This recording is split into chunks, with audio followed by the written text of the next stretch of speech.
청취자 여러분 환영합니다. 오늘 시장 상황을 제가 딱 한 문장으로 요약해 보겠습니다. 겉으로는 화려한 불꽃놀이가 터지고 있는데 사실 우리가 서 있는 곳은 화약고 한가운데입니다. 네, 아주 정확한 비유네요.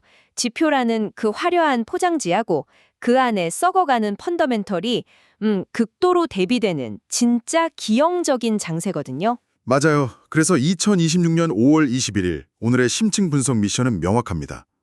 자비스 매크로 보고서, 경제 캘린더, 그리고 글로벌 싱크탱크 메타브리핑까지 이 방대한 원본 데이터를 싹 다 해체해서요. 지금 시장의 진짜 온도를 파악해 볼 겁니다. 그리고 본격적으로 시작하기 전에 청취자 여러분께 꼭 말씀드려야 할 게 있죠. 본 방송은 특정 정치적 입장을 대변하지 않고요. 철저하게 객관적인 원본 데이터를 분석해 전달하는 것이지 투자 권유가 아니라는 점 명확히 밝힙니다. 네, 꼭 기억해 주시고요. 자, 그럼 당장 거시경제 온도계부터 보죠.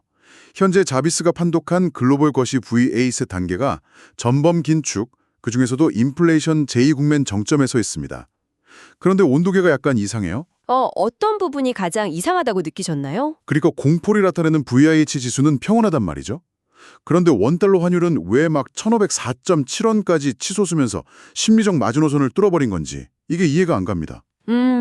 그 모순을 푸는 게 오늘 거시경제의 첫 번째 열쇠입니다. 사실 VIX 지수는 미국 증시의 단기적인 변동성을 보여주잖아요. 미국 시장 자체는 평온하니까 VIX는 낮게 나오는 게 맞아요. 미국은 조용하니까 VIX는 낮다. 그럼 환율은요? 환율은 국가 간 자본 이동을 보여주는 혈압기거든요. 원달러 환율이 월간 1.3%나 오르면서 1,500원 선을 뚫었다는 건 한국 시장에서 자본이 막 빠져나가고 있다는 명백한 증거인 거죠. 달러가 강세라서 그냥 모든 통화 가치가 떨어지는 거 아닌가요? 그게 핵심인데요. 지금 엔화나 위안화는 오히려 달러 대비 각각 월간 0.2%, 0.4% 강세를 보이고 있습니다. 네. 일본이랑 중국 돈 가치는 버티거나 오르는데 유독 원화만 약세라고요? 맞아요. 완벽한 원화 소외 현상이죠. 우리만 자본 이탈을 겪고 있는 겁니다. 와, 한국 돈만 왕따를 당하고 있는 거네요. 대체 왜 우리만 이러는 겁니까? 가장 큰 이유는 금리 온도차입니다. 지금 한미 금리 차가 마이너스 1.07%포인트로 역전폭이 크게 고착화됐거든요. 외국인 입장에선 굳이 환율 감수하면서 금리도 낮은 한국에 돈을 둘 이유가 없는 거죠. 이자도 적게 주는데 환율까지 불리하니까요. 네, 그런데 사실 환율보다 더 무서운 진짜 화약고 트리거는 따로 있습니다. 바로 미국과 일본의 10년물 국채금리 스프레드입니다. 미일 10년물 스프레드요? 보고서 보니까 그게 지금 2.06%포인트까지 좁혀졌다고 나오던데. 이게 왜 글로벌 증시 내관이 되는 건가요? 여기서 그 유명한 엔캐리 트레이드의 작동 원리를 아셔야 해요. 지난 수년간 글로벌 스마트 머니들이 이자가 0%에 가까운 일본 엔화를 엄청나게 빌렸습니다. 싸게 빌려서 비싼 곳에 투자하려고요? 네, 맞습니다. 그 돈을 달러로 바꿔서 수익률 높은 미국 기술주나 한국 위험자산에 쫙 깔아두고 막대한 차익을 챙긴 거죠. 일종의 무위험 차익 거래를 해왔던 거군요. 그런데 양국 금리 차이가 2.0%포인트 밑으로 떨어지면 어떻게 되는데요? 그 2.0%포인트가 수익 구조가 붕괴되는 마지노선입니다. 그 밑으로 좁혀지면 이자 비용이랑 환해지 비용 때문에 오히려 손실이 나기 시작하거든요. 헉, 손실이 나면 펀드들은 당장 돈을 빼야겠네요. 바로 그겁니다. 전 세계에 깔아둔 주식 다 팔아치우고 다시 엔화를 사서 빚을 갚아야 하니까요. 즉 2.0%포인트 붕괴는 전 세계 자산 시장의 강제 청산 버튼이 눌리는 것과 같습니다. 와, 소름 돋네요. 지금 2.06%포인트면 그 스위치 눌리기까지 딱 0.06%포인트 남았다는 거잖아요. 그럼 시중에 돈이 너무 풀려서 생기는 거품 문제도 봐야 할 텐데 자비스의 M제로 버블 척도는 어떻게 해석해야 합니까? 데이터 자체는 꽤 직관적입니다. 현재 S&P 500 지수를 본원 통화, 즉 M0로 나눈 고점 비율이 51.4%로 나오거든요. 1970년 이후 역대 최고치의 딱 절반 수준이라는 거네요. 네, 그래서 단순하게 보면 연준이 돈을 엄청 찍어낸 거에 비하면 주가가 아직 과열 정점은 아니네 라고 해석할 수도 있죠. 그러면 아직 주식이 더 오를 룸이 있는 거 아닌가요? 비율이 절반밖에 안 되니까요. 표면적으로는 그런데요. 여기서 통화승수라는 개념을 꼭 봐야 합니다.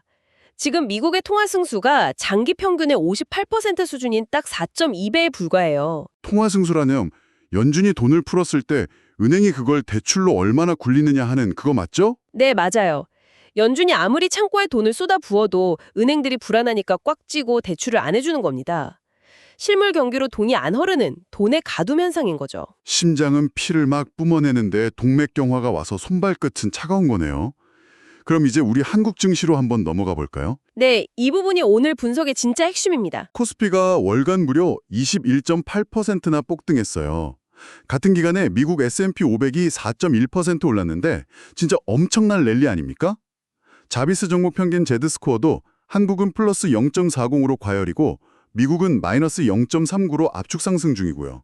그렇게만 보면 한국 시장이 엄청 좋아 보이죠? 하지만 상승의 질을 뜯어보면 최악입니다. 질이 최악이라고요? 지수가 21%나 올랐는데요? 진짜 돈, 그러니까 스마트머니의 흐름을 보여주는 비차익 프로그램 매매 데이터를 봐야 합니다. 코스피가 21% 오르는 동안 비차익 누적 수급은 무려 마이너스 85.3조 원이 빠져나갔습니다. 85조 원이요? 와, 진짜 엄청나게 도망갔네요. 심지어 최근 3일 동안에만 4.6조 원이 나갔어요. 자비스 4분면 라벨로 보면 철저한 그 확신 약세, 즉 뒤도 안 돌아보고 파는 회피 구간입니다. 차익 거래도 외기 분산 초입 상태고요. 아니 상식적으로 기관이나 외국인 진짜 돈은 85조 원이나 빠졌는데 어떻게 지수가 21%나 오릅니까? 도대체 누가 끌어올린 거예요?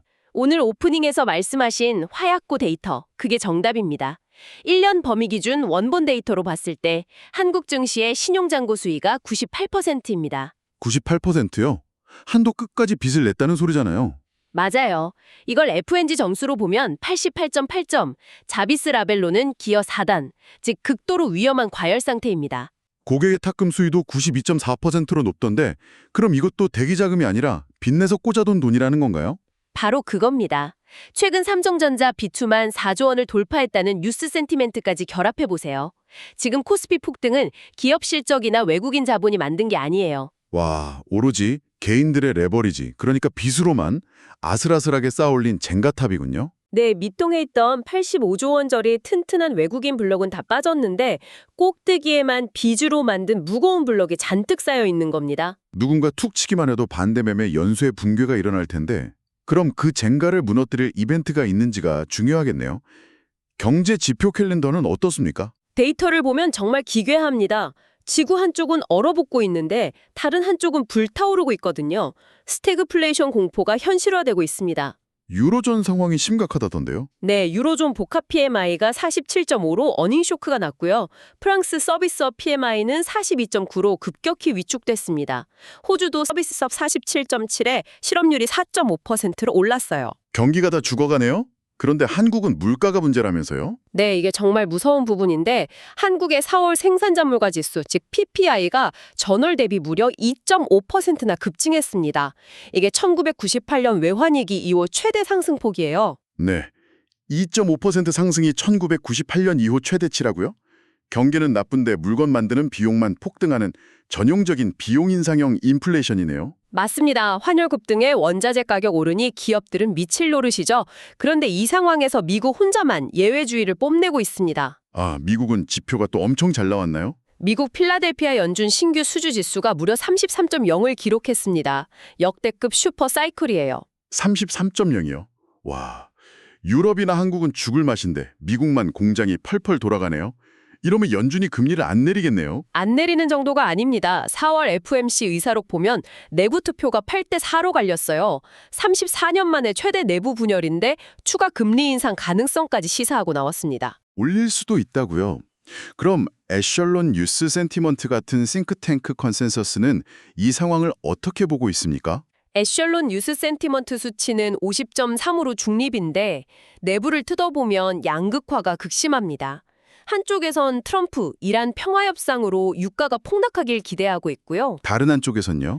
끈질긴 인플레이션 우려, 그리고 곧 있을 스페이스X나 오픈 AI 같은 역대급 IPO가 글로벌 유동성을 다 블랙홀처럼 흡수할 거란 공포가 줄다리기를 하고 있습니다. 아, 거대한 K자형 양극화군요. 결국 성장의 과실은 미국 빅테크가 다 가져가고 비용과 고물가는 한국이랑 유럽이 덤터기 쓰는 상황이네요. 완벽한 통찰입니다. 그럼 이런 양극화 속에서 자금은 어디로 가고 있을까요? 네, 최근 1개월 기준 원자재 동향이랑 최근 3개월 기준 섹터 자금 흐름 좀 짚어주시죠. 먼저 1개월 기준 원자재를 보면 천연가스가 16.4%, 유가가 6.2% 올랐습니다. 에너지 인플레를 자극하고 있죠? 그런데 재밌는 건 운임 디커플링이에요. 운임 디커플링이요? 배로 실어 나르는 비용이 다르다는 건가요? 네. 원자재 나르는 BDI 지수는 6.2% 올랐는데 완제품 나르는 SCFI 지수는 마이너스 4.7% 떨어졌어요. 와, 공장 돌리려고 원자재는 비싸게 사오는데 막상 다 만든 물건은 사줄 사람이 없어서 컨테이너선이 텅텅 빈다는 뜻이네요. 기업 마진 깎이는 소리가 들립니다. 맞아요. 그래서 안전자산 선호가 뚜렷합니다. 금 가격이 최근 마이너스 4.2%지만 본원통화 대비 프리미엄 고점 비율은 여전히 플러스 66.3%로 화폐 불신이 엄청납니다. 그럼 최근 3개월 기준 섹터별 자금 로테이션, 컨빅션은 어떤가요? 어디를 피하고 어디를 사야 합니까? 정리해드리죠. 기술 섹터는 플러스 26.5%로 진입 및 유지, 즉 스트롱 바이 구간입니다. 주도주 지위가 확고하죠. 부동산이나 산업재는요? 부동산 플러스 3.5%, 산업재 마이너스 2.9%로 둘 다 진입 및 유지 구간입니다. 아직 자금 이탈은 없어요. 에너지는 많이 올랐던데 어떤가요? 에너지는 3개월 기준 플러스 9.1%로 좋지만 당일 CMF 유동성이 마이너스 0.88로 급락했습니다. 단기 고점 징후니까 영색 분할 청산을 검토하셔야 합니다. 아, 헬스케어나 금융, 소재 쪽은요? 자금이 계속 빠지고 있어서 확실한 회피 구간입니다. 건드리시면 안 됩니다. 네. 그럼 이 모든 거시 환경 속에서 청취자 여러분이 구체적으로 어떤 행동을 취해야 하는지 자비스의 전술 대언을 들어볼 차례네요. 자비스의 최종 스탠스는 방어적 공격, 즉 디펜시브 어그레시브입니다. 방어하면서 공격해라. 약간 모순적인데 구체적으로 포트폴리오를 어떻게 짜야 할까요? 거시 시나리오에 부합하는 기술, 부동산, 산업재는 비중을 유지하되 타이트하게 익절 라인을 걸어두시고요. 에너지는 수익을 확정지으면서 분할 매도하는 겁니다. 공격은 그렇게 하고 리스크 관리를 위한 방어는요? 이게 핵심인데요. 신용잔고 98% 화약고랑 글로벌 PMI 스태그플레이션 우려를 반영해서 전체 포트폴리오의 30에서 40%를 현금화하시길 권고합니다. 40%까지 현금으로요? 엄청 보수적이네요. 네, 그리고 경기 방어랑 지정학적 해지를 위해서 금과 미국 장기채를 15% 수준으로 유지하셔야 합니다. 네, 알겠습니다. 오늘 다룬 내용 핵심만 짧게 짚어보죠.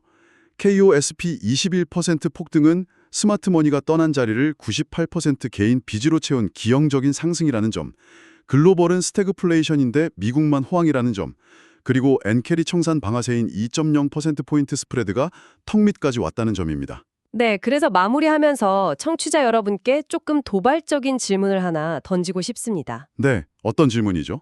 오늘 미국 필라델피아 지수는 역대급 호황인데 한국 생산자 물가는 1998년 이후 최악이었잖아요. 만약 미국의 나홀로 호황 때문에 연준이 진짜로 기준금리를 다시 인상해버린다면 어떻게 될까요? 와, 끔찍하네요. 네, 98%까지 빚이 목 끝까지 차오른 하국 증시 개인 자금들이 과연 그 첫 번째 충격을 반대 매매 없이 견뎌낼 수 있을까요? 오늘 여러분 포트폴리오의 안전벨트가 제대로 메어져 있는지 꼭 점검해 보시기 바랍니다. 겉으로는 화려한 불꽃놀이지만 발밑은 98% 화약고입니다. 청취자 여러분, 현명하고 냉정하게 이 장세를 대비하시기 바랍니다. 오늘의 심층 분석은 여기서 마치겠습니다. 함께해 주셔서 감사합니다.